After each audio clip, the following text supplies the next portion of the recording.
misalnya Inggrisnya kurang lancar-lancar aja dan ya. Tapi yang jadi masalah ketika kamu pakai bahasa Inggris, kamu tadi sempat ngeblank dan berpikir gitu, dan itu kelihatan banget tuh. Iya, ngeblank dan berpikirnya tuh jadi masih kelihatan banget. Tipsnya tadi sih sebenarnya, kalau misalnya nggak bisa ngapalin maksudnya full gitu ya terkait dengan berita yang kamu akan sampaikan secara 5 menit itu, kamu bisa pakai bahasa Inggris di depannya aja tapi lancar gitu, di depannya aja tapi lancar as a news anchor gitu, bukan presenting ya, bukan presenting aja di kelas dan sebagainya, tapi seperti news anchor gitu, bener-bener gitu. Viewers, aduh hati-hati lah pokoknya kalau ngikutin itu ya.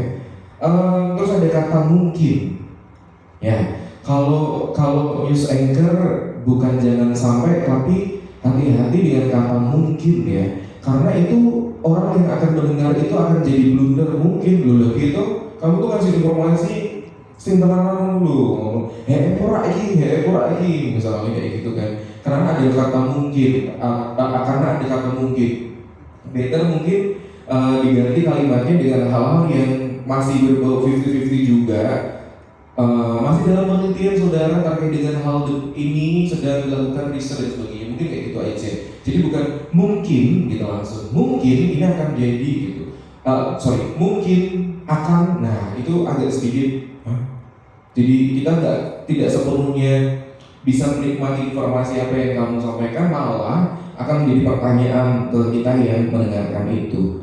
Kemudian juga posisi duduk kamu harus hati-hati, harus news anchor banget itu seperti apa sih duduknya. Kamu harus contoh mereka berdua ini sebenarnya yang udah di TV terus gitu ya, mereka berdiri gimana sih, duduk gimana sih, sampai megang hidung aja gimana sih kayak gitu nih misalnya. Nah itu hati-hati, karena dulu aku juga kayak gitu, serius. Aku dulu siaran radio, nih aku siaran radio sekitar 2013. Waktu itu ada news anchor di 811 punya Metro TV. Aku nonton di situ dan aku suka sama siapa namanya? Ya salah satunya itu juga. Terus kebetulan aku finalis EGDC menang, kebetulan aku ketemu sama Reza Ramadansyah, ada Kak Sylvia dari SCTV, Indosiar dan sebagainya. Mereka menjelaskan, nah ini aku keinget kamu. Aku waktu itu harus seperti halnya kalian dapat satu tema yang harus dikerjakan dan harus spontan di situ juga untuk mengerjakan. Waktu itu aku ingat banget aku mendapatkan informasi terkait dengan persiapan kota Jakarta menjelang Asian Games 2018. Waktu itu aku dapat itu di tahun 2018 waktu itu. Tapi skrip yang aku bikin itu aku mengcompare antara pekerjaan rumah dari Jakarta, dari kota Jakarta, dan juga dari kota waktu itu mana sih, Palembang ya, Jakarta Palembang ya ASEAN. Aku menjelaskan Jakarta dan Palembang, ternyata itu salah. Karena apa? Ternyata dalam news anchor itu ada efektivitas berita juga. Kita ngerti efektivitasnya berita, kita ngerti lingkup beritanya itu ada di mana, gitu. Nah kamu tadi agak sedikit beleber aja, sedikit sih sebenarnya, tapi itu jadi catatan aja buat kamu untuk kedepannya, gitu. Thank you, terima kasih. Halo Kaya, masih didengar? Masih, oke. Jadi karena ya untuk penyampaian kamu pada siang hari ini, tadi memang untuk catatan-catatannya sudah ada beberapa yang disampaikan ya. Untuk penyampaian yang tadi kamu bawakan untuk speednya ya, tadi masih terlalu cepat ya. Mungkin karena memang terkesan menghafal, kemudian mengingat tadi kan karena kamu tadi juga sempat blank ya beberapa kali gitu. Kemudian untuk cara penyampaiannya karya, tadi kamu itu untuk penyampaiannya masih belum menunjukkan kalau kamu seorang news anchor, masih terkesan kalau kamu itu sedang presentasi di dalam kelas. Terkesan kamu sedang menjelaskan kepada teman-teman kamu, bukan membawakan sebuah pesan yang kamu sampaikan kepada masyarakat begitu. Dan juga dari segi bahasa untuk struktur kalimatnya tadi masih terkesan acak-acakan ya, ada beberapa yang kamu mungkin karena sempat blank kemudian jadinya menggunakan kalimat yang lain yang seharusnya dalam berita yang kamu sampaikan itu tadi nggak masuk ke kalimat yang itu gitu. Kemudian untuk tadi kamu ada menyebutkan yang diambil dari kisah ini. Nah, terkesan kamu menyampaikan sedang bercerita. Mungkin bahasanya lebih ke depannya bisa diatur lagi. Kemudian tadi juga ada menyesali perbuatannya. Terkesan apa ya? Menghakimi mungkin ya. Kemudian mungkin tadi yang waktu closing kamu juga menyampaikannya baik berita yang saya sampaikan. Bisa diganti dengan demikian informasi yang dapat kami sampaikan, misalkan kamu ketika live report di lapangan atau misalkan demikian Jawa Tengah terkini ketika kamu lagi di studio atau tergantung dari acara yang sedang kamu bawakan. Jangan baik berita yang saya sampaikan seperti itu. So far mungkin kedepannya lebih diperhatikan lagi dari segi penampilan, kemudian bahasa tubuh. Oke, terima kasih.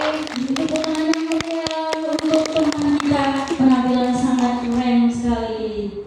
Baik, terima kasih kepada komentar Dewan Juri. Langsung saja, ini peserta terakhir banget ya. Kita sambut peserta nomor urut 5.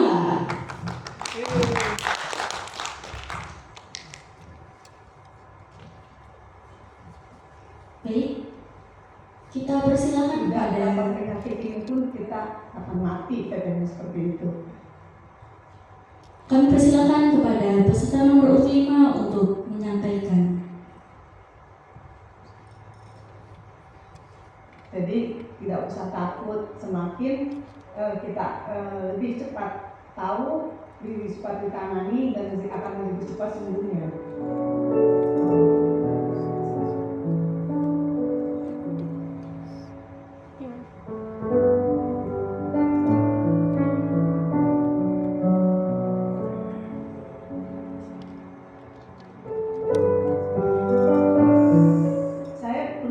Saya sempat menjauhi anak saya yang terakhir. Ya, anaknya masih kecil, 3 tahun. Justru karena dari dia, saya tahu saya kena kanker payudara. Tapi terus kemudian dia nggak mau minum susu sebelah kiri ini. Baru saya raba-raba, ada apa ini gitu kan. Terus ternyata di raba-raba ternyata ada benjolan. Saya pikir itu hanya kelenjar karena air susu tidak lancar gitu kan. Tapi kok sakit gitu, senut gitu kan. Sudah saya periksa ke dokter bilang memang ada benjolan gitu. Kemudian diangkat benjolannya, setelah diangkat ternyata kanker ganas. Setelah kita tahu bahwa kita kena kanker payudara, yang pertama mungkin kita harus berdamai dengan diri kita sendiri, menerima keadaan bahwa ini bukannya akhir dari segalanya gitu. Pasti Allah kasih kita penyakit ini mungkin nanti suatu saat ada hikmah yang harus kita ambil dari ini. Pertama terapinya kemoterapi ya. Kemudian saya minum obat, sampai saat ini masih minum obat. Dan ketiga olahraga yang rutin. Kemudian tadi saya bilang mengubah pola hidup dari pola makanan dan mungkin dari gaya hidup maksudnya kebiasaan seperti itu. Terus kemudian jangan stres.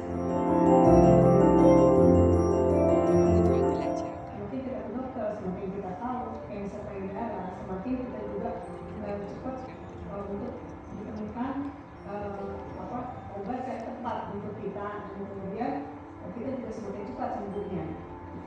Tetap semangat, jangan menyerah, dunia tidak akan berakhir hanya karena kita punya kanker payudara.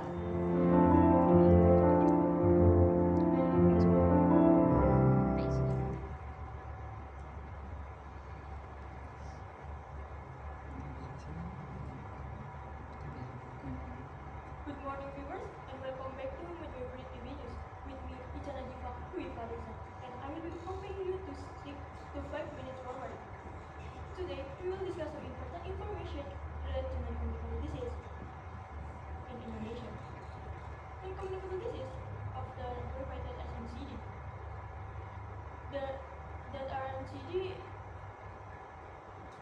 RNCD sebelumnya kami ulangi that RNCD sebelumnya that RNCD can transmit from person to person, and that develop slowly after a long period of time or chronic. They have become a serious threat on Indonesian public health, with a significant increase in the last decade. Based on the last data from Ministry of Health of Republic of Indonesia, more than 73% in Indonesia are death caused by NCD. Hypertension, diabetes, heart disease, cancer, and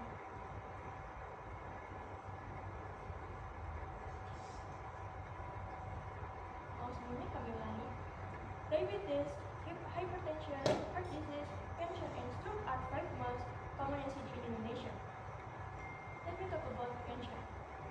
Cancer is a disease second leading worldwide of death after stroke and heart disease. Cancer is disease uncontrolled abnormal cell and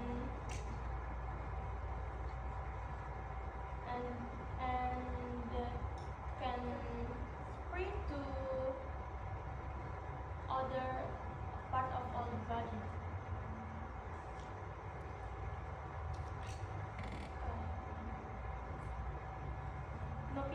Novita has cancer disease, breast cancer. She said her child uncomfortable to when breastfed. The risk factor of cancer breast is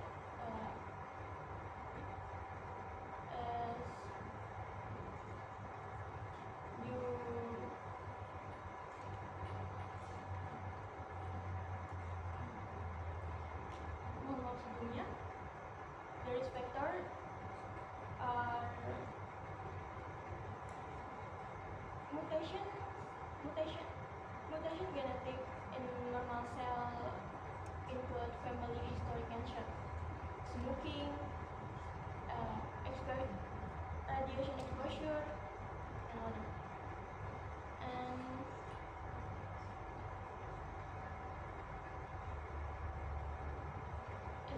to deal with this cancer, you can chemotherapy, consume vegetable and fruit, physical activity at least 30 minutes every day, and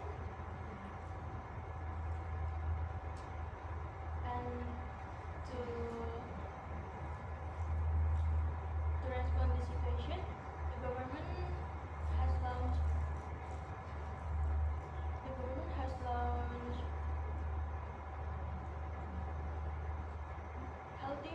healthy program movement, or GERMES program. This GERMES program is also followed by promotion clean and healthy living behavior.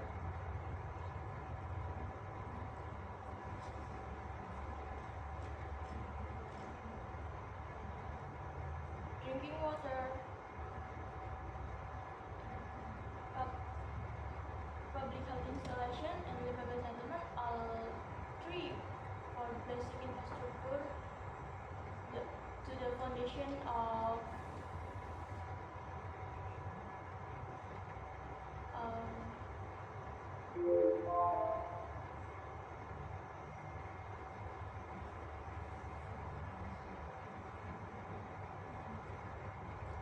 that's today the news. Thank you for your attention and watching my coverage of the news. With me, Ica Najwa Farida. Waktu habis. Baik teman-teman, kita beri tepuk tangan yang meriah. Ini udah berani, udah keren ya teman-teman. Aku aja kagum sama kalian. Kalian udah di sini tuh udah keren banget, berani, udah keren banget. Selanjutnya kita dengarkan komentar dari Dewa Juri. Kepada Dewa Juri kami persilakan. Oke, Ica, hai. Kamu kemarin kalau di video ya kayak nomor urut 1 kalau nggak salah ya Ica ya. Kalau nggak salah tuh ya bener sih, kayaknya sih ya. Kalau aku nilai kamu di awal di video itu kamu memang prepare banget sebenarnya gitu. Ekspektasiku, kamu akan prepare di hari ini juga gitu. Secara look visual yes, iya gitu. Kamu prepare mungkin.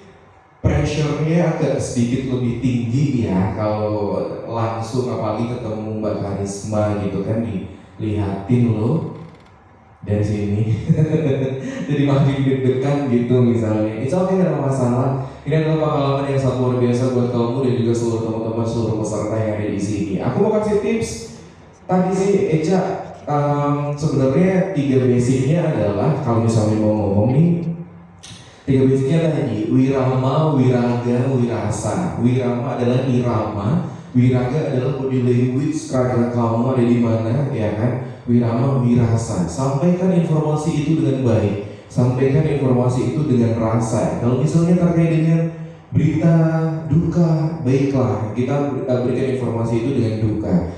Berita penyakit dan sebagainya, wabah dan sebagainya, virus COVID-19, lakukanlah itu dengan feel-nya, dengan rasanya. Nah, itu tinggal itu aja dilakukan. Yang aku kagum sama kamu adalah kamu tetap menyelesaikan kompetisi ini, challenge ini dengan baik. Yang dimana materi itu ada aja di otak kamu ya. Materi itu ada aja, bisa ngalir dan itu aku kagum sih, excited banget dengan itu. Karena sejujurnya kita yang ada di lapangan pun juga sometimes kayak gitu ya, bingung ya. Sing bisa ini, paragraf ini dulu ini dan sebagainya, atau yang mana dulu dan sebagainya. Banyak faktor-faktor yang mengganggu otak kita, apalagi takutnya salah ngomong dan sebagainya. Apalagi untuk teman-teman yang mungkin masih pertama gitu ya. Tipsnya mungkin tadi, wiraga, wirama, wirasa yang harus dipegang teguh. Terus kalau misalnya kompetisi seperti ini, kamu diberikan kesempatan untuk kalau misalnya kamu tidak yakin atau confidence dengan bahasa Inggris, ambilin bahasa semuanya, karena itu tidak akan mengurangi penilaian sebenarnya. Pemilihan inilah ini juga menjadi salah satu strategi ya. Pemilihan bahasa menjadi salah satu strategi bagaimana kalian lancar juga memberikan presentingnya, news anchornya gitu, beritanya, menyampaikan beritanya. Terus artikulasi yang paling penting Ica ya. Ica kenapa sakit gigi sayang? Kamu sakit gigi? Enggak kan? Kamu salah satu yang video itu sebenarnya artikulasinya juga lumayan. Tapi di sini tadi kamu artikulasinya gimana ya? Kayak sakit gigi gitu. Jadi kayak boleh senjata gitu. Jadi kurang jelas dan gitu. Aku sama dia sampai tadi ngomong apa? Gitu. Nah itu sayang banget ya. Apalagi kamu pilihnya adalah bahasa Inggris, which is itu benar-benar harus artikulasi mas good ya kan, be better today, kesempatan lagi untuk berkompetisi itu yang harus disiapin ya. Terima kasih.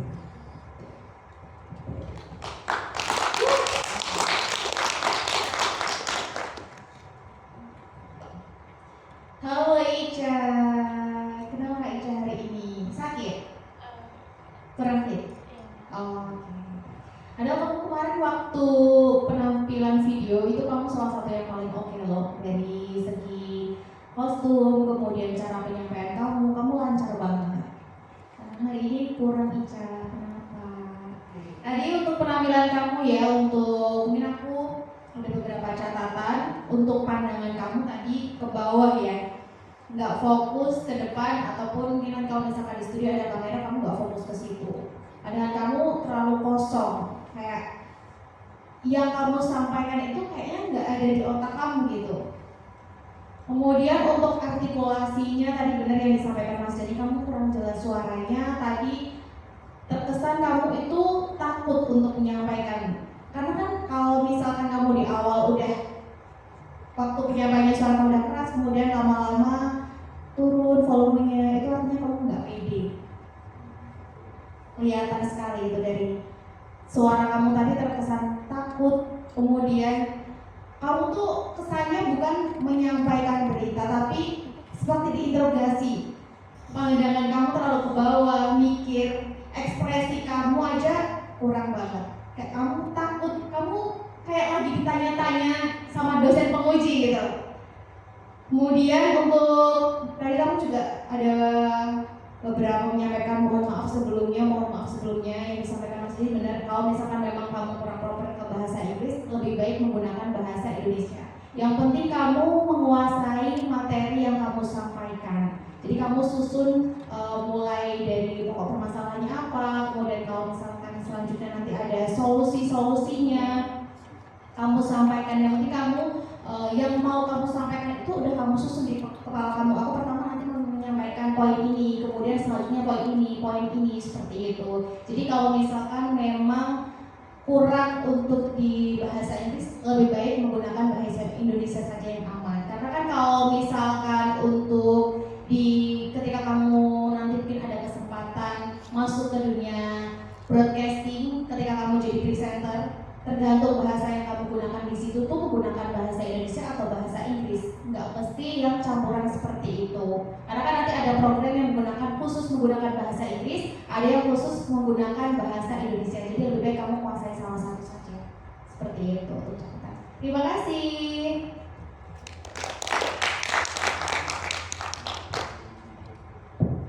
Oke, baik, thank you Ica sudah menampilkan yang terbaik yang mungkin kamu bisa maksimalin hari ini ya. Boleh sekali lagi kita berikan tepuk tangan dong untuk Ica. Oke, dan setuju juga gitu ya dengan apa yang tadi sudah disampaikan oleh Mbak Anggun dan juga Mas Dani gitu ya, bahwasannya Mbak Ica ini keren loh. Kerennya gini, kita sebagai seorang anchor atau bahkan mungkin reporter di lapangan, atau bahkan ketika saya bertemu dengan berbagai macam pejabat bawain dialog dengan tema atau topik tertentu, ketika kita lupa, kita pun juga yang ngeblank itu pasti gitu ya. Dan Ica tapi di tengah ngeblanknya yang mungkin sangat luar biasa ya, campur deg-degan, campur grogi, campur pressure, dilihat panitia, dewan juri dan juga rekan-rekan sekalian, tapi masih ada topik yang bisa diucapkan aja, itu bagus banget loh. Boleh dong tepuk tangan sekali lagi untuk kita. Dan kata-kata bahasa Inggris, grammar, pronunciation-nya itu juga bisa diucapkan dengan sangat luar biasa loh. Dan itu gak semuanya peserta bisa seperti itu. Bahkan mungkin seumuran kita gitu ya, yang sudah 17 tahun sampai 30 tahun, kalau kita mengikuti kompetisi dan ternyata kita tidak bisa menyelesaikan dengan berbagai macam alasan, entah itu alasan sakit atau apa sekalipun, kita pasti akan mundur. Tapi Ica menyelesaikan dengan luar biasa. Itu merupakan poin penting yang harus aku akui dan apresiasi hari ini. Meskipun terkait dengan catatan penting yang mungkin itu bisa menjadi pembelajaran ke depannya, itu memang harus kita sampaikan. Pertama, yang tadi disampaikan oleh Mas Dani maupun juga Mbak Anggun terkait dengan penggunaan bahasa. Aku rasa Ica ini sebenarnya basic skill in English-nya itu udah dapat, udah bisa. Kalau misalnya dia nggak punya basic skill berbahasa Inggris yang oke, nggak mungkin dia bisa menyusun teks berita dengan baik, dengan proper seperti itu. Nah, mungkin yang menjadi kurang well gitu ya waktu penampilan adalah karena grogi, jadi agak lupa. Jadi di situ adalah meminta maaf berulang kali, kemudian berusaha untuk mengulangi. Mohon maaf, saya ulangi, mohon maaf, saya ulangi. Padahal secara skill bahasa Inggris kamu itu udah punya basicnya, udah punya dasarnya. Itu luar biasa loh. Bahkan kita mungkin masih harus belajar dari Ica gitu ya. Terus kemudian terkait dengan artikulasi, iya betul. Hari ini Ica agak kurang maksimal, kurang jelas. Kenapa bisa begitu? Kalau tadi Mas Dani dan juga Mbak Anggun kurang begitu memahami kata yang dikeluarkan Ica. Jadi kalimatnya itu apa ya tadi yang diucapkan, ditambah pakai bahasa Inggris gitu ya. Jadi kesannya kayak agak kumur-kumur gitu ya, agak kurang jelas. Mungkin Ica bisa menggunakan trik inhale exhale, pemanasan, tarik nafas, buang. Dilakukan berkali-kali. Senang mulut A, I, U, E, O. Jadi relax. Jangan hemat untuk membuka mulut. Buka aja mulutnya. Hello everyone. Misalnya kayak gitu. Jadi jangan ditahan. Hello everyone. Itu kan kayak ngabang banget gitu ya. Itu bisa menjadi catatan penting karena ketika artikulasinya nggak jelas, intonasinya pun nggak ada. Jadi kesannya Ica sedang seperti membaca sebuah cerita, walaupun itu Ica sudah hafal di luar kepala. Kenapa? Karena intonasi dan artikulasinya kurang jelas. Kita pun juga jadi sulit memahami. Padahal kontennya sudah luar biasa. Oke. Kemudian pandangan mata Ica. Grogi boleh, tapi kita jangan sampai berusaha untuk mengaburkan bahwasannya di depan ini ada audiens loh, atau bahkan mungkin kalau Ica ini posisinya sebagai anchor, ada kamera loh, ada penonton di rumah loh. Jadi matanya harus menghadap kamera, jangan menghadap bawah. Kalau menghadap bawah nanti takutnya kita lagi cari uang recehan kan gitu. Itu yang tadi harus diperbaiki ya, bola matanya, ekspresinya. Lalu kemudian Ica tadi sudah berusaha body language-nya, menggerakkan tangan, udah relax, udah enjoy, udah nyaman sepertinya. Cuma mungkin karena tadi agak lupa, padahal bahasa Inggrisnya oke, jadi kurang begitu maksimal gitu ya. Nah itu nanti mungkin bisa dipelajari lagi dengan pemanasan, tarik nafas, buang nafas, pemanasan mulut, senam mulut, itu yang supaya bisa relax. Kata gini Ica, kita di studio, bahkan kalau Ica lihat reporter yang ada di lapangan, dia reporter ini pegang HP, itu HP itu isinya adalah talking point yang mau disampaikan. Gak ada yang menghafal di luar kepala, itu gak ada. Pasti mereka itu membaca dulu dan di situ ini di sini jimatnya di sini. Coba tanya Mbak Anggun.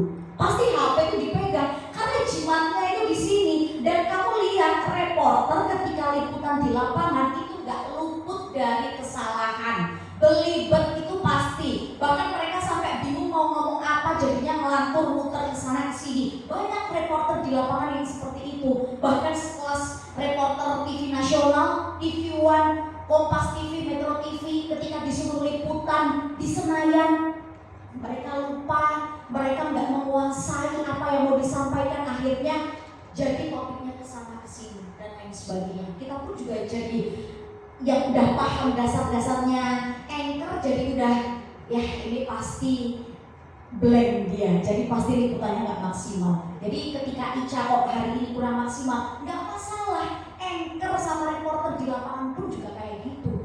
Di studio prompter mati, itu jadi kita nggak bisa membaca berita dengan luar biasa. Kalau anchor itu nggak punya kepintaran di luar kepala, yang kemudian dia berusaha untuk merangkai kata per kata sendiri atau kalimatnya sendiri, ya udah kita di depan layar cuma diem.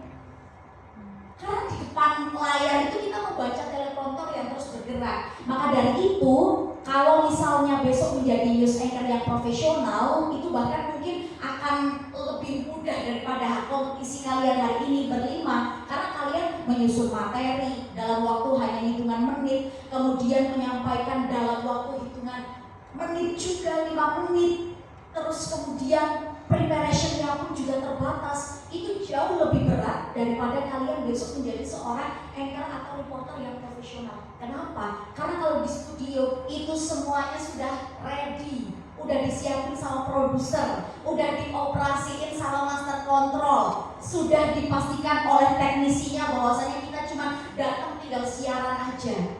Reporter pun juga seperti itu. Kalau kita lupa, kita bisa tengok HP untuk membaca kan gitu ya. Sedangkan teman-teman hari ini dengan persiapan terbatas sudah bisa menyusun dengan sedemikian rupa. Ini udah luar biasa. Nah mungkin tipsnya ke depan kalau misalnya kita lupa, kita ingat strong point-nya apa. Contoh nih ya, Andika dan Hendy merupakan paslon gubernur Jawa Tengah nomor urut 1. Ternyata prompternya mati. Oh aku ingat, Andika dan Hendy merupakan paslon calon gubernur Jawa Tengah nomor urut 1 yang sedang memperjuangkan persatuan dalam kampanyenya. Ternyata aku udah reading tapi prompternya mati. Terus aku kan bingung nih mau ucapin apa. Oke, aku ingin terkait dengan persatuan. Ya udah. Baik pemirsa, kita beralih ke informasi seputar persiapan Pilkada 2024. Pasangan calon gubernur Jawa Tengah nomor urut 1 yaitu Andika Perkasa dan juga Hendrar Prihadi mengunjungi masyarakat di wilayah Kota Semarang untuk memberikan pesan terkait dengan persatuan dan juga kesatuan menjelang Pilkada serentak 2024 yang akan dilaksanakan pada tanggal 27 November 2024 mendatang. Udah gitu aja. Padahal sebenarnya kita lupa. Kita cuma ingat kesatuan dan kesatuan. Kita susun sendiri. Karena di studio itu pasti akan ada kesalahan atau gangguan teknis, entah itu prompter mati atau apa. Jadi kalian hari ini ketika mungkin lupa, belibet dan lain sebagainya, itu nggak masalah karena persiapannya pun juga minim. Jadi nggak usah minder, nggak usah dijadiin beban. Takutnya habis ini kalian dapat juara atau enggak, nanti malah stres gitu ya. Karena kenapa? Begitu kita pun juga profesional kayak gini itu juga nggak luput dari kesalahan. Betul ya, di studio kita sudah disediakan transkrip lengkap gitu ya, skrip lengkap, kita cuma tinggal baca. Di lapangan pun juga kita cari informasi itu berjam-jam, dibutuhkan waktu. Kalian di sini hanya dalam hitungan menit itu udah luar biasa. Tapi itu adalah tips-tips yang bisa dipakai kalau misalnya kita lupa, kita ingat strong point dari apa yang tadi sudah kita tulis. Kita jabarkan dengan bahasa kita yang paling singkat, padat, efektif dan mudah dipahami oleh penonton. Udah itu aja, jangan muter-muter, itu aja. Ditambah dengan confidence mungkin. Betul. Dengan confidence sudah ada di otak mau ngomong apa, tapi nggak confidence untuk menyampaikan, itu sedih banget sih. Betul. Kalau kayak ini sangat eman-eman sekali karena tugas baik reporter, news anchor, penyiar radio, apalagi saya sekarang 2 nih jadi reporter karena radionya adalah best visual radio station. Jadi ada visualnya, aku reporteran juga di situ, redaksi juga dan sebagainya. Nah, kita itu biasanya cuma punya waktu sepersekian detik untuk paham apa yang kita omongkan. Pernah ini kejadian di Karisma dulu, ini adalah pengalaman yang tidak pernah aku akan lupakan. Aku pernah mengalami suatu kesalahan. Jadi ini, itu pertama kali aku masih jadi penyiar muda, ada program director namanya, itu tandem berdua ini ceritanya. Waktu itu di tahun sekian lah, Olga Syahputra meninggal. Ada yang kenal Olga Syahputra? Tahu dong ya, Olga Syahputra waktu itu meninggal dunia. Dan baru anget-angetnya kita kabarkan, program directorku membuka nih. Kemudian dulu aku siaran di Kompas di Sonora waktu itu, terus aku program direktur bilang gini, baik sahabat Sonora, pada pagi hari ini kita mendapatkan berita duka. Salah satu selebriti Indonesia meninggal dunia, yaitu adalah Olga Syahputra. Terus aku bilang apa? Iya luar biasa. Serius, aku bilang iya luar biasa. Itu kenapa? Karena aku seringnya yang namanya filler word ya. Tiba-tiba ada sesuatu yang positif atau apa, aku menerimanya dengan ya luar biasa ya kak ya, ya luar biasa ya kak ya. Setelah itu kak produserku ini dia langsung menatapku dengan tajam. Meninggal kok ya luar biasa, kan? Akhirnya aku dengan respon itu berpikir cepat. Ya luar biasa sahabat Sonora, ketika kita melihat di pemakaman banyak sekali orang yang melayat, banyak sekali orang yang datang, itu menunjukkan bahwa Olga Syahputra selama hidup di dunia adalah orang yang baik. Selamatlah aku waktu itu. Kejadiannya seperti itu. Nah itu tadi seperti yang sudah diinformasikan Kak Karisma juga. Jadi kayak ada kalimat-kalimat sederhana yang kita memang di otak itu bisa menyampaikan itu dengan sesederhana mungkin. Gitu sebenarnya. Itu sih. Terima kasih. Ya, dan ini bukan hanya catatan untuk Ica saja, tapi kita semua ya. Baik itu teman-teman MC juga yang ada ya. Dan biasanya tuh gini Kak, kalau misalnya kita siaran berita, apalagi kita dikasih waktu 30 menit untuk siaran 9 berita. Di situ diajak nih, ada berita kriminal, berita pilkada, berita seputar UMKM dan lain sebagainya. Kita harus berganti ekspresi ekspresi dalam waktu hitungan detik saja. Dan Betul. kadang gimana sih cara menyiasatinya gitu ya. Kita awali informasi yang pertama dengan berita kriminal pemirsa. Itu kan pasti kita harus menyampaikan dengan tegas dan galak. Ketika kita mau beralih ke informasi inovatif supaya kita kok nggak langsung mau ki presenternya galak tiba-tiba saiki kok senyum-senyum. Kita kasih bridging. Kita beralih ke informasi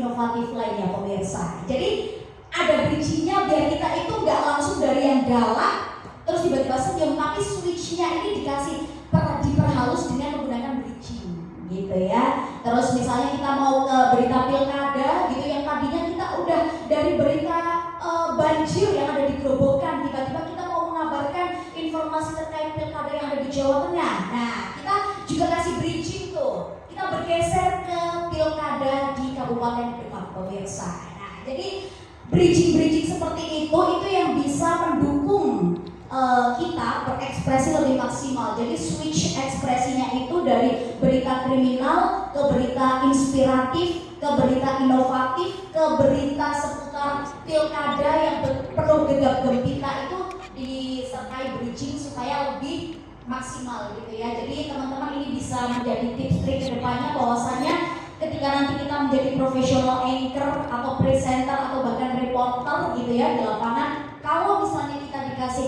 kepercayaan untuk membawakan sebuah berita dan dalam waktu yang singkat tapi dengan berita yang isinya macam-macam, ada yang inspiratif, tokoh inspiratif, ataupun mungkin UMKM yang inspiratif berhasil ekspor dan lain sebagainya. Kemudian berita yang memerlukan empati karena misalnya ada yang meninggal dunia. Terus kemudian berita kriminal, ternyata ada warga di Semarang yang mau berangkat kerja dibegal, ataupun juga misalnya ada juga yang penuh dengan semangat gembira menyambut hari jadi kota Semarang. Nah itu kita harus switch dengan cepat. Kalau misalnya kita tadinya habis kegalak, kita harus senyum, kita kasih bridging sebagai jembatan atau pengantar gitu ya teman-teman. Semoga ini bisa menjadi pelajaran positif bagi teman-teman. Yang kurang bisa diperbaiki lagi, yang sudah baik bisa dipertahankan untuk bekal kompetisi selanjutnya. Tepuk tangan untuk kita semua. Terima kasih Ica,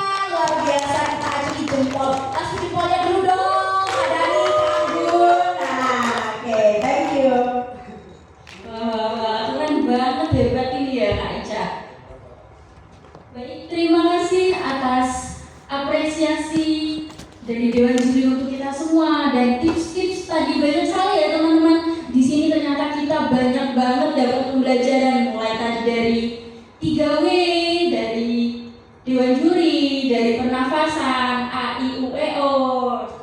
Terima kasih kepada Dewan Juri. Baik, selanjutnya kami persilahkan kepada Dewan Juri untuk memberikan triks dan tips lagi. Jika berkenan kami beri waktu sampai jam 11.00 pada Dewan Juri, kami persilahkan. Wah, Karisma masih lagi. Oke, kita mau diskusi aja sama teman-teman semuanya. Kita open pertanyaan, siapa tahu ada yang ingin bertanya. Kira-kira dari berapa nih? Berlima, ada yang mau ditanyain enggak? Gue turun ya. Ada yang mau ditanyain enggak? Boleh. Ada yang mau nanya? Ini private loh, kalian berlima. Ketemu 3 langsung. Silakan. Jadi bagaimana perjalanan kakakmu dari awal hingga bisa sekarang? Oke, perjalanan mungkin perjalanan kita akan berbeda-beda. Kalau dari saya sendiri mungkin saya diawali dari Kompas. Saya jurnalis radio sebenarnya. Awalnya saya jurnalis radio karena di Kompas kan ada radio dan TV sebenarnya ya. Sebenarnya dua-duanya aku bisa masuk di situ, tapi aku lebih suka waktu itu adalah di jurnalis radio karena lebih, ya kata orang tuh suaraku mikrofonik banget gitu katanya sih katanya. Ya aku nggak bisa bilang ya. Ya kata orang tuh suaraku mikrofonik banget sehingga mau nggak mau ya udah aku ambil yang di radio aja waktu itu. Nah kebetulan di radio itu karena Kompas otomatis aku kan berita banget. Jadi aku ambil reporteran di newsnya di Kompas, tapi aku Kompas yang di radio. Kebetulan di situ sebenarnya sama antara TV ataupun radio sebenarnya tugasnya sama juga. Sama juga di radio pun, ketika misalnya dan kamu liputan dong di IKN misalnya di sana, aku akan ke sana, kemudian aku akan liputan. Bedanya adalah cuma di visual dan radio aja. Visual dan audio aja. Jadi di situ nanti ada nih dari studio akan melaporkan. Baik saudara, untuk saat ini kita sudah bersatu bersama rekan Denny Saputra yang akan melaporkan bagaimanakah persiapan Presiden Republik Indonesia untuk membuka secara resmi Ibu Kota Negara Nusantara. Rekan Denny silahkan. Baik, langsung aku di sana liputan. Baik, terima kasih rekan Murni di studio. Kita akan melaporkan terkait dengan persiapan yang ada di IKN Indonesia, di mana untuk saat ini sudah terlihat di belakang saya ada apa dan sebagainya. Aku melaporkan di situ. Nah, seru sih sebenarnya di situ. Kemudian saat ini saya sebenarnya posisinya sudah menjadi bagian di musik director dan program director. Ada salah satu director di Radio Gaul FM Semarang. Di situ nanti di sana kita akan liputan juga. Silakan Amiri sama Kak Karis juga boleh dong gabung dengan kita di sini. Aku ambil dulu ya.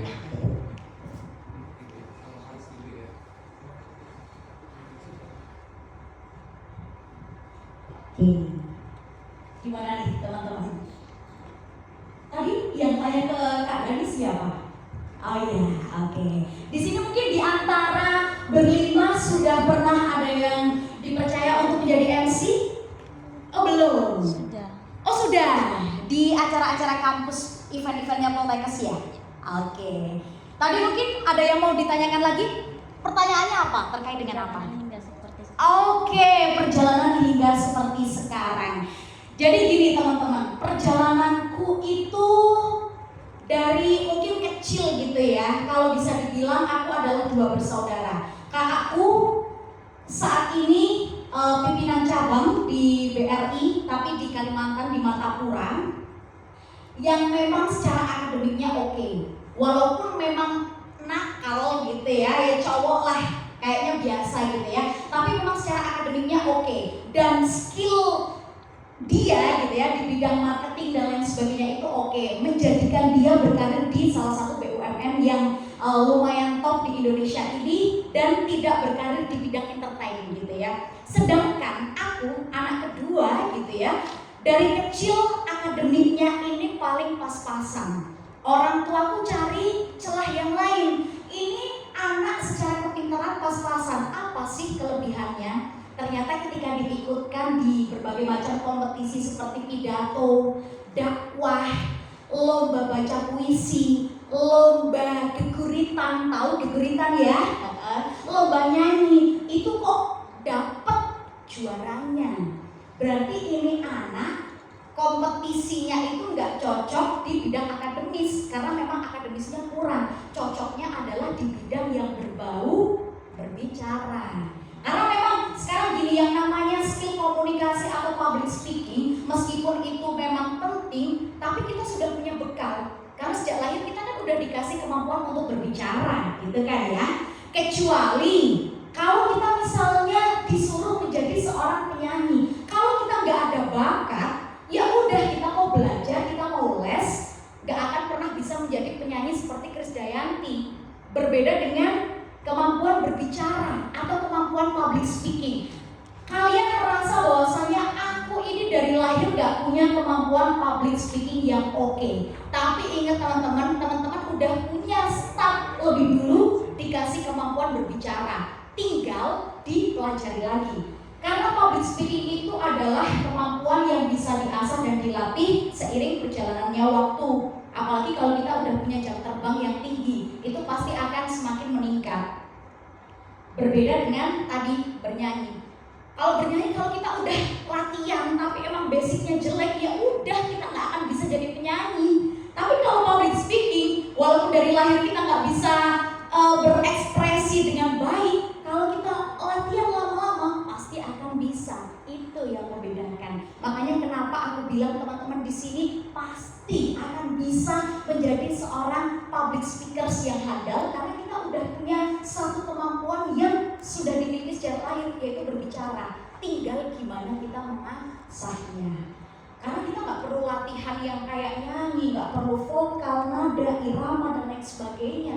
Itulah yang memang harus disadari. Nah kemudian karena memang orang tua aku menyadari ini anak kedua kok skillnya kayaknya di berbicara, udahlah kita kasih ruang untuk dia ikut berbagai macam kegiatan lomba-lomba di bidang berbicara. Salah satunya dakwah itu tadi gitu kan, pidato. Aku dapat piagam penghargaan dari hasil lomba-lomba tersebut. Zaman dulu ketika kita mau masuk kuliah pakainya NEM dan juga pakainya piagam prestasi. Dulu mau masuk SMP di SMP favorit karena akademisku kurang, jadinya ditambal pakai piagam. Nah itu tadi piagam kemampuan hasil berbicaraku diikutkan lomba dakwah, lomba pidato, ternyata mendapatkan juara 1 dan piagam yang dikumpulin itu bisa menambah poin untuk aku masuk ke sekolah favorit meskipun NEM-ku sedikit. Nah jadi mulai dari situ walaupun akademisku kurang, aku tekankan di kemampuan berkomunikasi yang oke. Kemudian masuk ke SMA, banyak sekali kompetisi yang bisa kita ikuti untuk mendukung atau mengasah skill tersebut. Mulai dari ikut lomba duta anti narkoba, itu kan dari segi grooming kita diajarin, dari segi kita berbicara di depan umum kita juga diajarin, kita juga diajarin untuk menjawab pertanyaan dalam waktu yang singkat serta terbatas. Kita diajarin untuk berbicara yang penting-pentingnya saja. Nah, di situ semuanya diasah. Kemudian waktu kuliah banyak sekali event-event kayak ini hari ini. Pasti Mbak tiba-tiba ditunjuk jadi MC, betul apa betul? Betul ya. Nah ini kadang-kadang event kampus itu kan kalau mau ngundang MC atau moderator dari luar dananya nggak ada teman-teman ya. Jadi ya udah deh, karisma aja yang MC, karisma aja yang moderator, upload di Instagram. Dari situ portofolio terbentuk, akhirnya banyak juga yang mempercayakan acaranya. Mulai dari tidak dibayar sampai sekarang punya red card. Red cardnya berapa? Nah nanti chat saya gitu ya.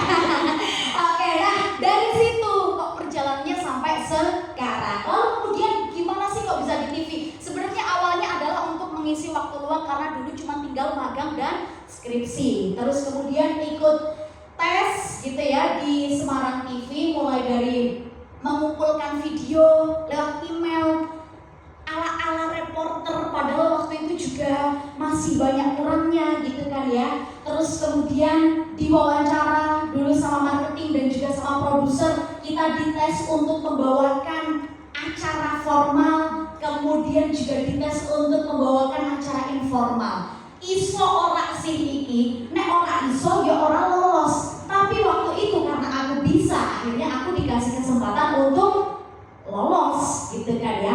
Ternyata dikasih kesempatan untuk lolos, aku dikasih kesempatan 10 kali sebelum siaran untuk memahami teknik-teknik bersiaran itu sendiri. Mulai dari voice over, ternyata suaraku kuwi mentah banget. Aku nggak bisa intonasi yang oke. Aku belum bisa memastikan ini berita, jeda, atau titik. Itu masih banyak yang perlu dipelajari. Banyak kritikan, banyak dikasih komenan pedes dan lain sebagainya. Dari situ belajar dan pada akhirnya terbiasa dan juga bisa. Kalau orang Jawa ngomongnya lanyah gitu ya. Sampai akhirnya di TV itu gitu ya.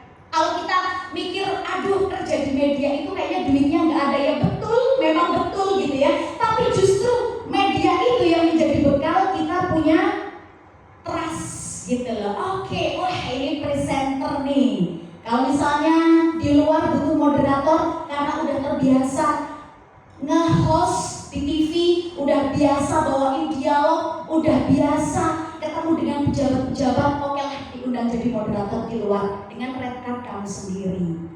Dipercaya udah ada embel-embelnya kita sebagai presenter TV gitu kan. MC pun juga sama. Malah sampai akhirnya saking banyaknya sekarang MC ngupload di feed jadi males, bingung ingin di foto saya minta upload kok oke banget. Nah itu jadinya sampai bingung. Dulu kalau masih awal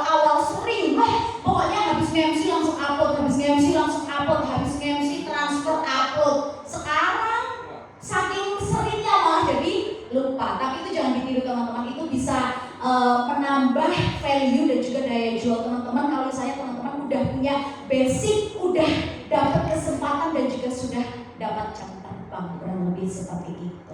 Di sini mungkin ada yang tertarik untuk menjadi reporter. Mbak Anggun mungkin mau praktek. Boleh. Boleh. Oke. Atau Pak Dani boleh mau praktek lagi terusin aku- UMKM. Oh, aku news anchor aku dari studio ya. Aku dari studio ya. Oke. Coba. Kak Dani dulu deh mungkin ya, anchor dulu Kak. Iya, aku dari studio melempar ke aku. Oke, siap. Oke. Dialog juga bisa lah. Oh, oke. Oke. Baik saudara, untuk saat ini kita sudah bersatu bersama rekan Anggun yang akan melaporkan terkait dengan keseruan Heboh Sport 6.0 di Kemenkes Poltekkes Kota Semarang. Bagaimanakah keseruannya? Silakan rekan Anggun.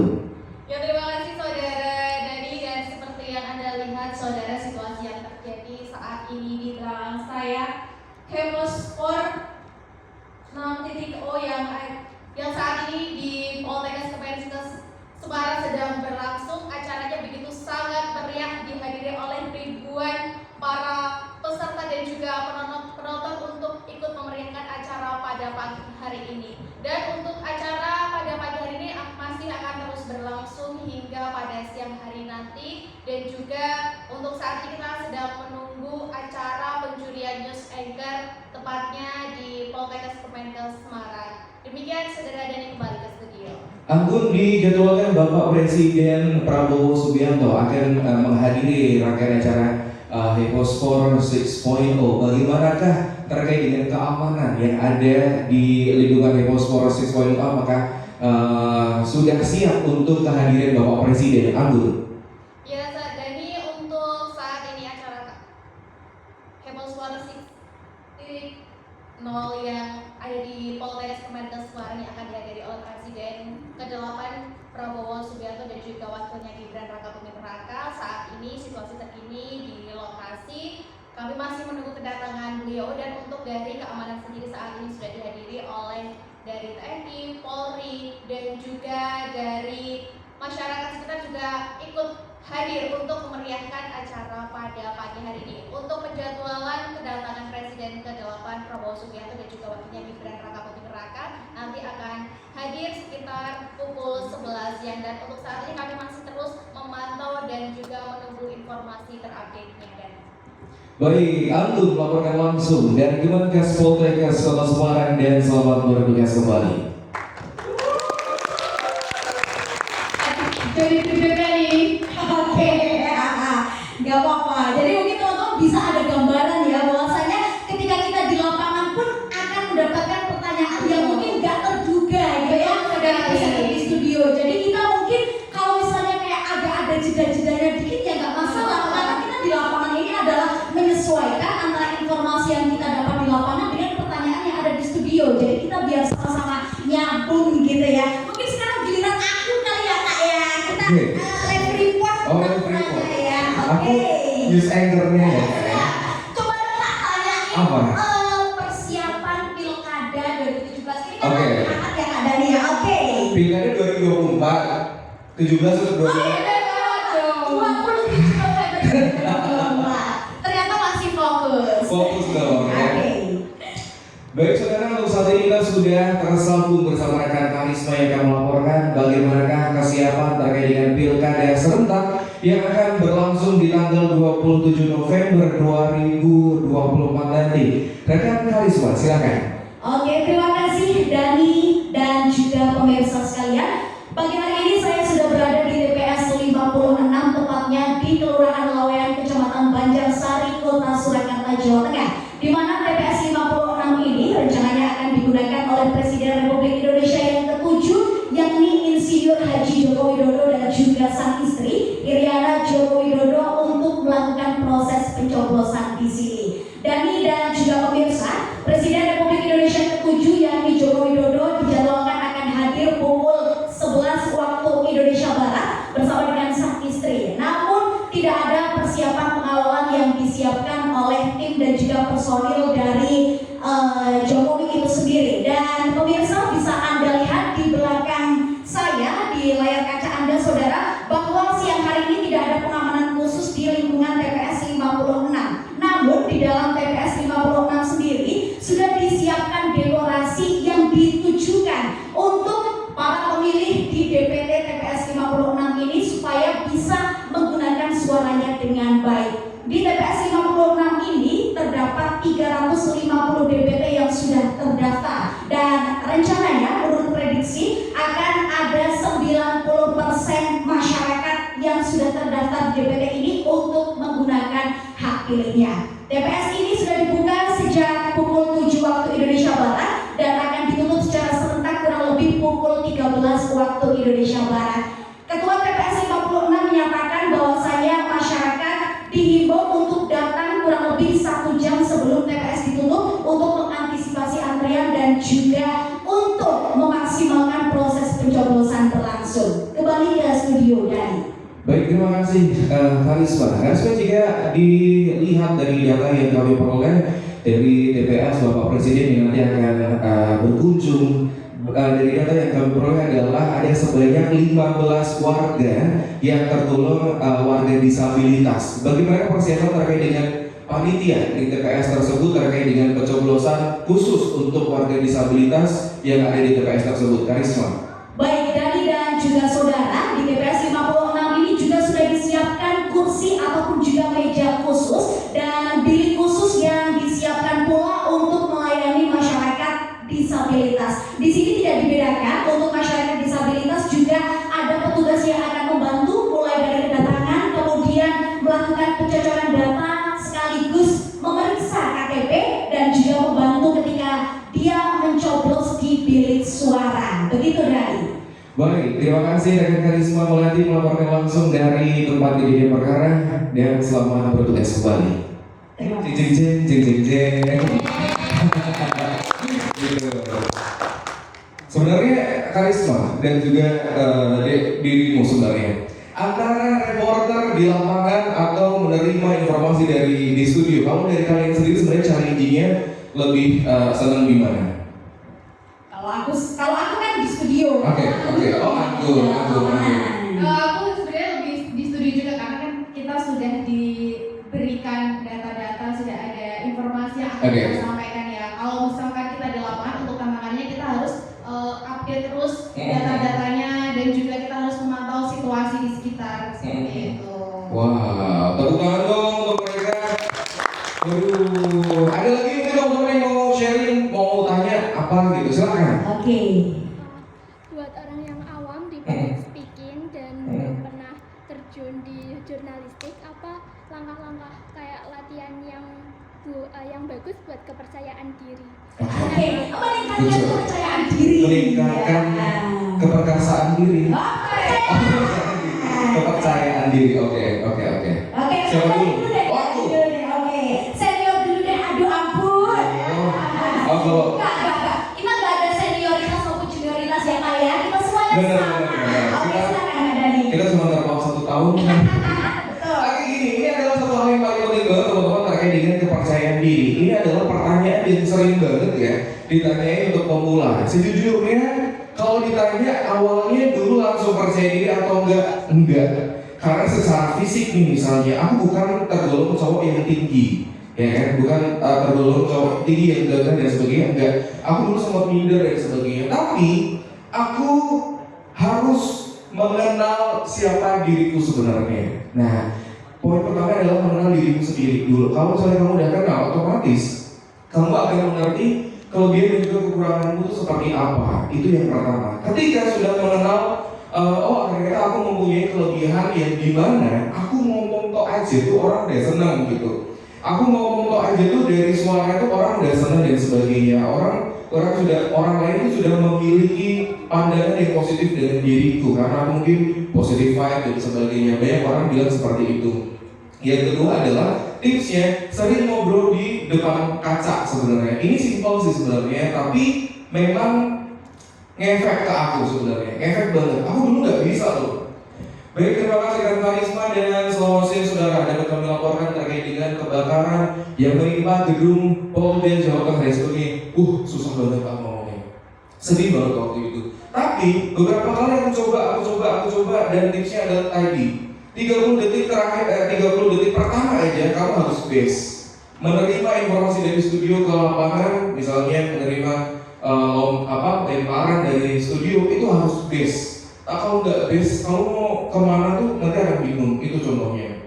Prepare. Karena kalau misalnya udah prepare, kamu udah ngerti apa yang akan kamu bicarakan. Balik lagi nih, kita cuma butuh waktu sepersekian detik untuk mengetahui sebenarnya kita tuh mau ngomong apa sih gitu. Itu. Terus yang berikutnya adalah latihan artikulasi. Teman-teman, dulu aku juga nggak bisa ngomong seartikulasi ini. Maksudnya adalah, aku dulu ngomong A, I, U, E, O itu juga nggak jelas gitu. Mungkin ini ada efek suara ya. Tapi kalau misalnya aku ngomong kayak gini, aku ngomong A, I, U, E, O itu sekarang lebih jelas nih, karena kan nggak pakai audio ya, nggak menggema. Dulu nggak sejelas ini aku ngomong. Aku tuh ngomong juga sama kayak orang Togosari ini, kayak orang Semarangan kayak gini. Semarangan lah, ngomong Bandung jadi Bandung ya kan. Mau kemana? Mau ke Bandung gitu. Bandungnya ada, betul ya. Gitu. Barsuani lo, Bandung, bener kayak gitu. Nyanyi misalnya mengapa bintang bersinar gitu nggak bisa. Mengapa gitu, mengapa kayak gitu. Ternyata Indonesia gitu ya. itu ternyata minus teman-teman, itu minus yang harus kita perbaiki. Ada 10 kata yang dulu aku selalu ucapin gini. Santai di tepi pantai, makan petai, di kota kutai, mengintai, orang di lantai, di rantai, lalu dibantai, dalam film sampai intai, di kota muangtai. Aku latihan itu terus. Itu ketika misalnya lagi jeda di lampu merah, kayak gitu. Santai di tepi pantai, makan petai, di kota kutai, mengintai, orang di lantai, di rantai, lalu dibantai, dalam film sampai intai, di kota muangtai. Aku latihan dengan placement yang benar. A, I, U. Kayak gitu. Dan itu nanti aku praktekkan. Santai di pantai, makan petai, di kota kutai, mengintai, orang di lantai, di rantai, lalu dibantai, dalam film sampai intai. Santai di tepi pantai, makan petai, di kota kutai, mengintai, kayak gitu misalnya. Latihannya kayak gitu. Latihan kayak gitu terus, itu bisa mengasah. Waktu itu yang dulu aku bilang tadi bandungan dan sebagainya, aku hilang. Bahkan ketika first time orang ketemu aku, terus aku nanya nih, kamu bisa nebak gak aku dari mana? Asalnya dari mana? Selalu nebaknya Jakarta, Bandung, Medan, Jakarta, kayak gitu terus. Orang deh, aku suka Kedumundu. Aku dari Semarang aja, aku dari Kedumundu. Nah itu hal simpel yang dilakukan terus menerus. Kalau kita udah tidak semedot itu, kita mau present diri kita tuh lebih gampang teman-teman. Ya, dan value kita meningkat. Yakin, siapa Nala ya? Nala nih misalnya, jabatan tangan aja misalnya. Bahasa Sulawesi itu beda dengan yang itu beda banget. Orang-orang seperti kita yang mungkin sudah cenderung nyebutnya praktisi di public speaking, apalagi how to be a good speaker, itu gampang banget melihat orang, oh tadi ready, he is not, dan ini bisa dan sebagainya. Itu gampang banget sebenarnya. Dari cara jaga tangan, dari cara kalian memandang kita aja untuk ketika kita ngomong, itu sudah bisa dinilai. Seriusan, percaya nggak sih? Yakin nggak? Kayak gitu. Oh cari introvert, cari extrovert dan sebagainya. Itu semuanya jadilah hati itu ada di mata kalian semuanya. Kayak gitu. Oh Nala habis ada masalah sama keluarga dan sebagainya. Itu kelihatan. Percaya nggak? Nah itu mungkin apa ya? Silakan. Mungkin dari Kanggun untuk meningkatkan kepercayaan diri, mulai dari studio terus tiba-tiba ke lapangan, tiba-tiba suruh show liputan soal yang ceria-ceria, inspiratif, itu gimana Kak? Oke, kalau tips dari aku mungkin seperti yang tadi Mas Den bilang ya, sering latihan di ngomong di depan kaca. Kemudian kalau misalkan aku sendiri untuk cara belajarnya itu lebih banyak melihat video-video yang udah tayang gitu. Gimana sih untuk posisinya, gimana sih supaya untuk penyampaian beritanya supaya tersampaikan, yang mendengar tuh tahu oh intinya tuh seperti ini toh, oh yang lagi situasinya saat ini seperti ini toh, seperti itu. Kalau dari aku lebih banyak untuk melihat dari video-video yang sudah ada. Aku banyak belajarnya itu dari video-video yang sudah ada, yang sudah tayang, seperti itu.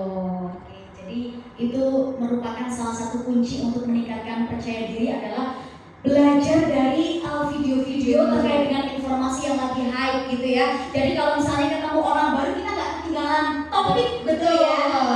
Jadi meningkatkan kepercayaan diri kalau misalnya kita lagi diajak ngomong tuh nggak juga ya Kak ya. Itu juga merupakan kita menambah kepercayaan diri? Kalau dari aku gini, kita belajar di depan kaca itu sesekali nggak apa-apa, di rumah gitu ya, kita di depan kaca atau bahkan mungkin sambil di toilet sambil duduk gitu kan, tergantung misalnya, mohon maaf, kalau misalnya toiletnya jongkok ya silahkan sambil jongkok sambil mengucap aja gitu. Kalau mau MC ya dihafalin skripnya, kalau mau liputan ya dihafalin topiknya, kalau misalnya mau siaran juga dihafalin openingnya gitu ya. Nah dari situ pastinya kita akan lebih terbiasa. Tapi belajar sendiri itu pasti akan kalah efektif daripada kita belajar bersama dengan teman kita. Kenapa begitu? Belajar bersama dengan teman itu nanti ketika kita ada kurangnya, ketika kita masih ada salahnya, ketika kita masih ada kurang pasnya, teman kita akan memberikan feedback atau masukan. Fatur, kamu masih kurang enjoy.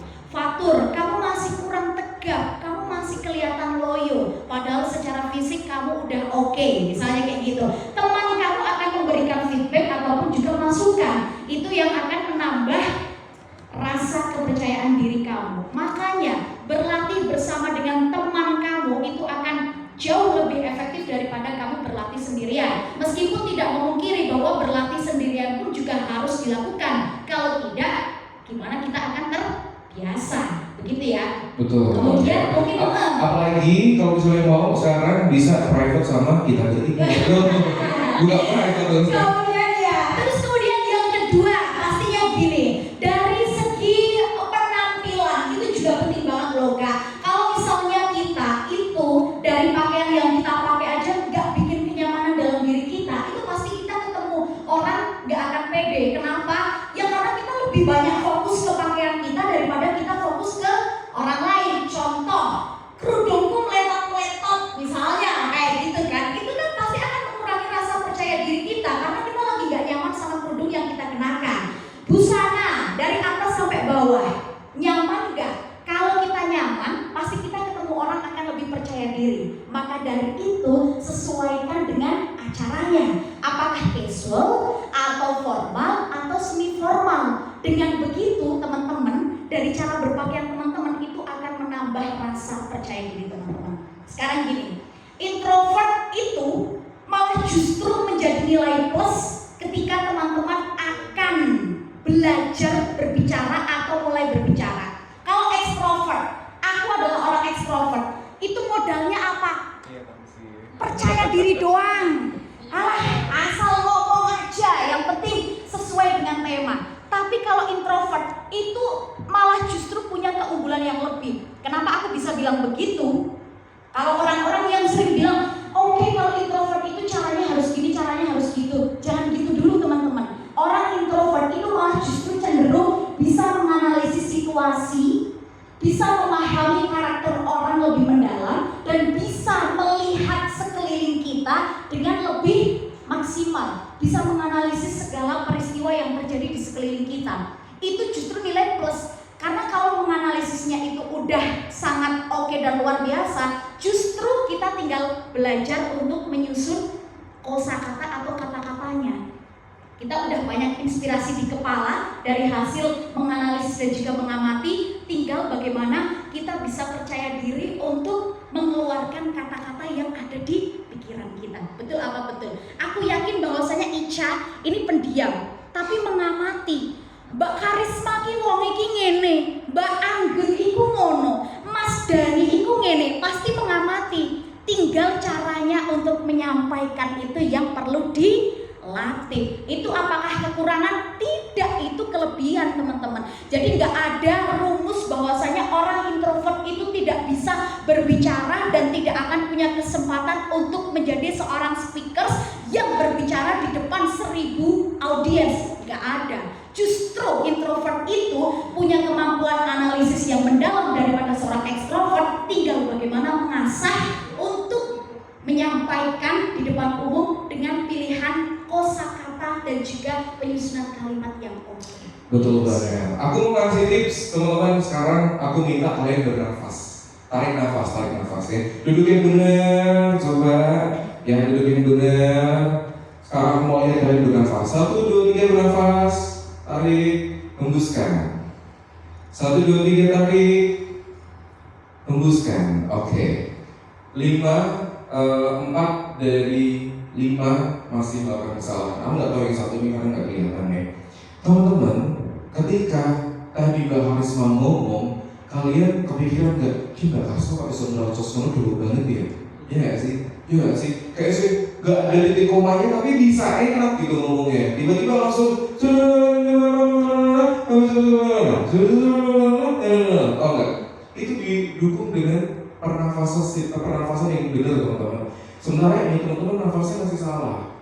Tahu nggak? Kalian nafasnya, ketika nafas bahu kalian keangkat itu salah.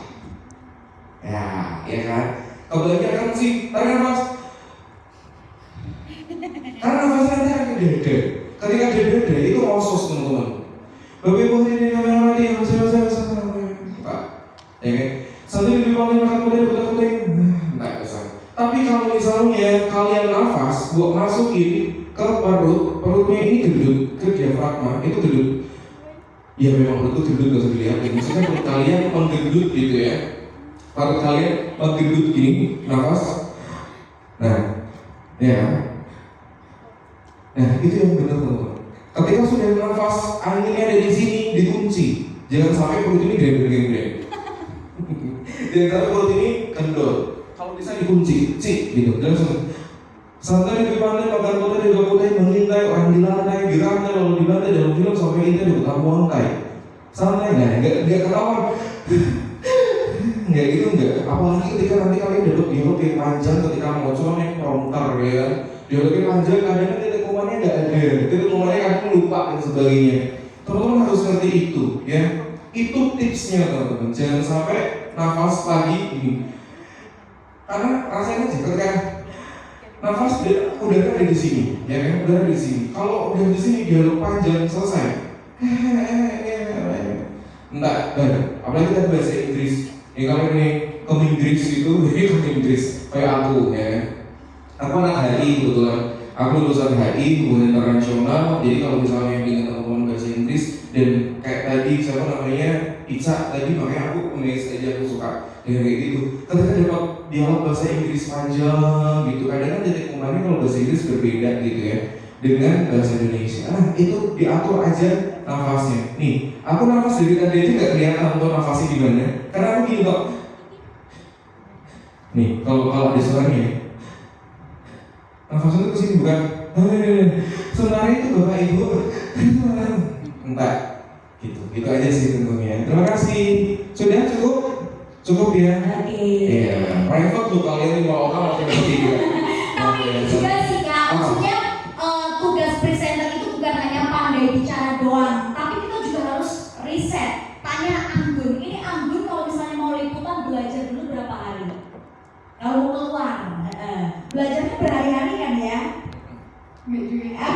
Karena kan tugasnya kan dadakan ya. Kayak contoh pada waktu itu yang kemarin pas pelantikan presiden waktu presiden itu kan kita standby di Solo di rumahnya Jokowi. Nah, kita kan udah dari hari sebelumnya kita sudah memantau kondisi yang terjadi, kemudian nanti akan ada aktivitas apa seperti itu. Kemudian waktu hari untuk pas ketika live report, saya sebenarnya sudah menyiapkan data-data yang nantinya akan mau disampaikan dari pantauannya. Kemudian tiba-tiba dari Jakarta langsung telepon bilang, ayo ngomong, padahal kita datanya itu seharusnya yang akan kita sampaikan nanti gitu. Sedangkan kita di situ ditekan untuk menceritakan situasi yang terjadi saat itu. Jadi kan kita menyampaikan dari pantauan pandangan mata saat itu juga gitu. Tapi mungkin kalau misalnya dialog beda lagi ya. Kalau dialog, nah ini dialog itu ada persiapan khusus ya sebelum kita mungkin akan membawakan sebuah dialog gitu ya.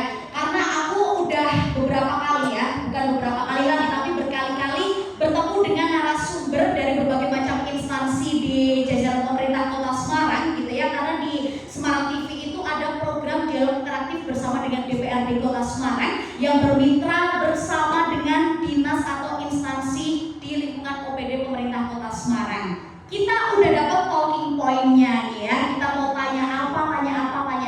Tapi ternyata teman-teman itu tidak cukup. Kemampuan berbicara saja tidak cukup kalau kita tidak mau belajar. Belajar untuk menambah kosakata supaya kita lancar berbicara itu dengan apa teman-teman? Membaca buku atau bahkan mungkin membaca informasi yang lagi terkini tapi sebanyak-banyaknya.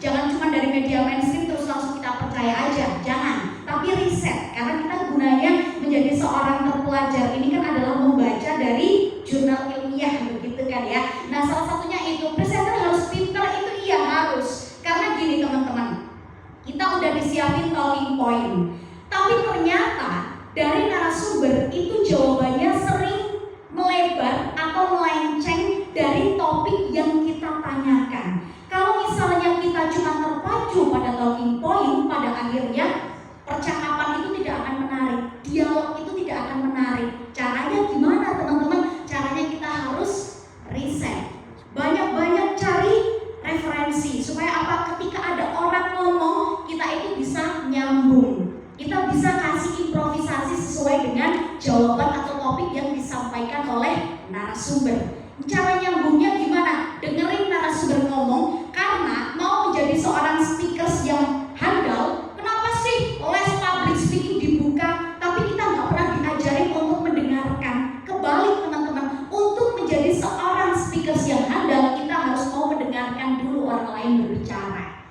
kan gitu. Jadi ketika ada narasumber ngomong, kita simak betul-betul, kita simak baik-baik, terus kemudian dipadu-padankan dengan informasi yang sudah kita baca.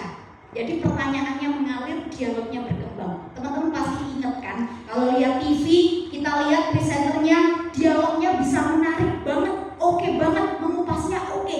Karena mereka bukan hanya berpacu pada talking point, tapi mereka betul-betul membaca, research pokoknya ya. Dan juga kalau cuma bisa berbicara doang, tapi kita nggak punya pemikiran terkait dengan topik tersebut, ya udah dialognya paling ya cuma garing. Kayak kalau misalnya lagi acara-acaranya anak-anak himpunan kan biasanya kan karena belum terbiasa jadi kayak kesannya garing gitu ya. Nah jadi teman-teman karena udah dapat tips trik dari kita bertiga, jadi bisa diterapkan begitu. Jadi di sini sepulang dari kompetisi, besok dipercaya untuk menjadi MC, menjadi moderator, atau bahkan mungkin ikut kompetisi news anchor lagi, atau ikut kompetisi menjadi reporter, udah punya basic keilmuannya ya. Oke teman-teman, semangat, dan kita kembalikan lagi kepada rekan-rekan panitia. Thank you. Luar biasa sekali ini, sangat menginspirasi kita semua. Bahkan tadi juri berkenan mempraktekkan langsung ya, yang tadinya kita lihat di TV, sekarang malah lihat langsung. Keren sekali. Sekali lagi kita beri apresiasi kepada juri kita semua. Baik, hadirin yang berbahagia, tibalah kita di penghujung acara.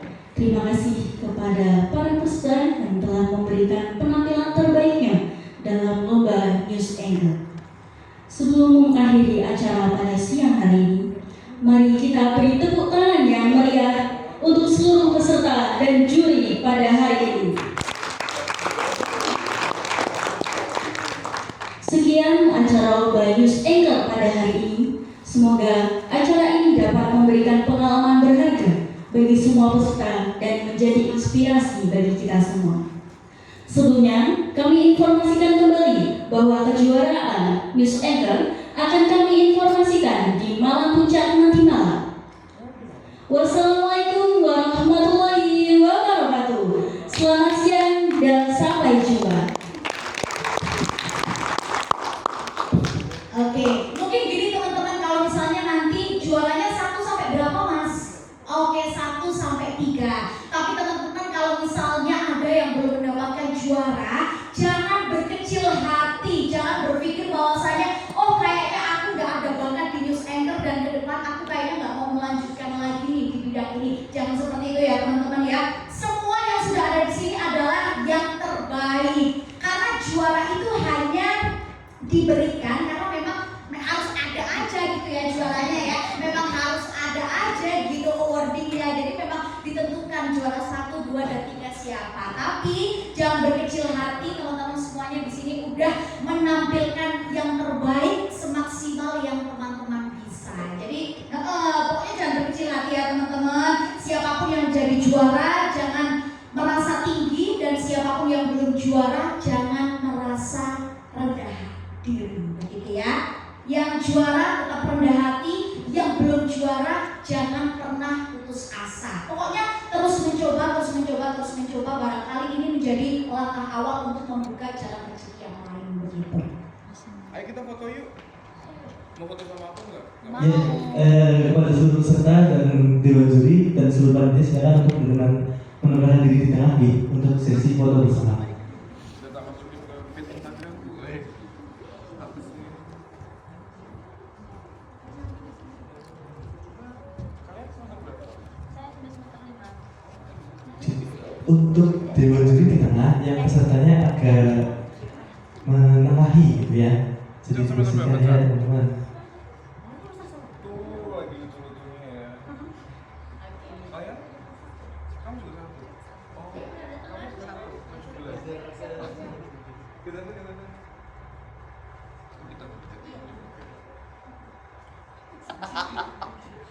Ya aku minta tolong ke mana? Kak Dani, nggak usah kanan kiri Kak.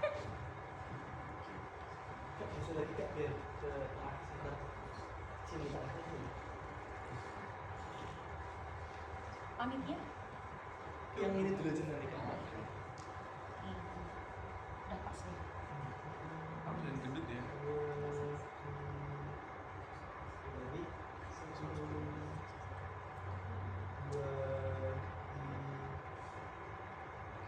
Dibubuin dong, dibubuin, di landscaping. Bebas, 1, 2, 3.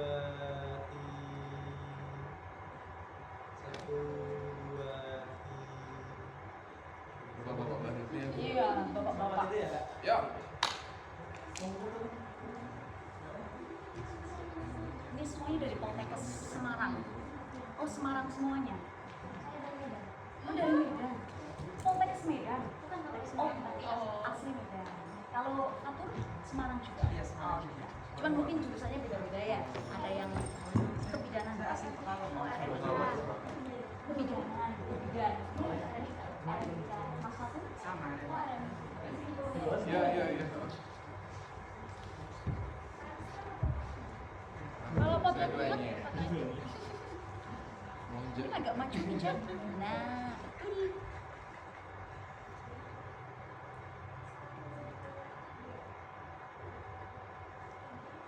Ya, bebas.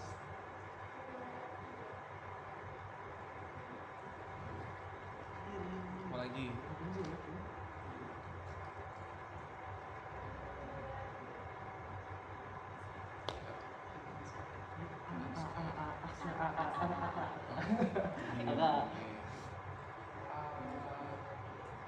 Astagfirullah.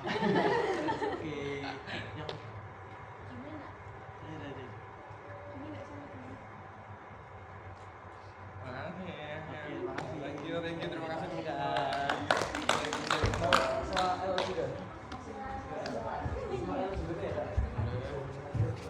Teman-teman yang LO yang di atas bisa turun bersama.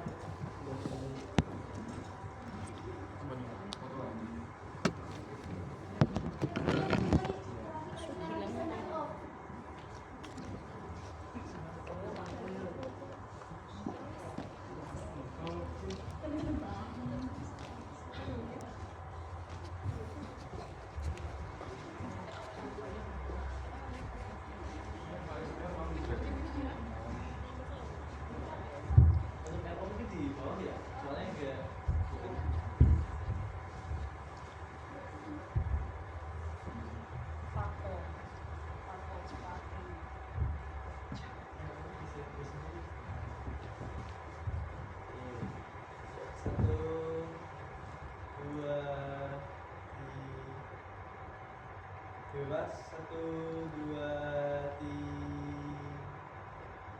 Semuanya Oke, terima kasih. Terima kasih ya. Terima kasih.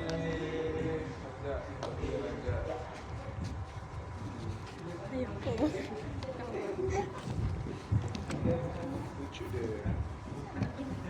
Ini udah kan? Udah. di sini menginformasikan kepada rekan-rekan news anchor semuanya bahwasanya silakan untuk dapat kembali ke ruangan dan silakan untuk bisa berbersih dan menunggu informasi yang nanti akan kami berikan terkait makan siang. Oke, silakan bisa buat di ruangan ini. Terima kasih semuanya, semangat. Ditunggu ya informasinya.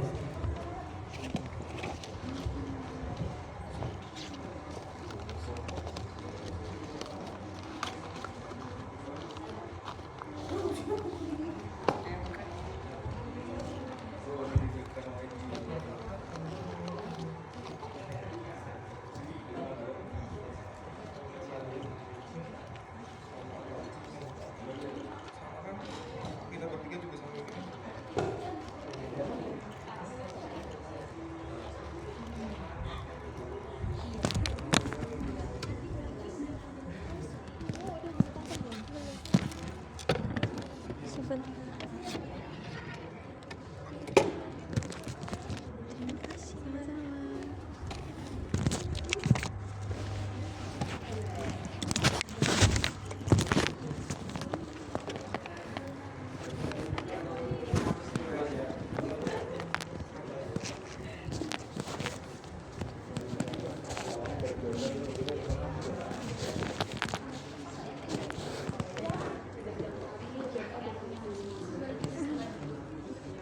Kesini bangun jam 3.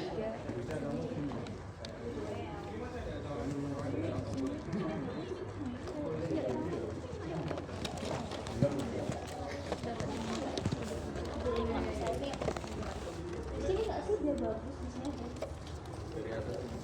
Iya kan bagus. Oh, iya.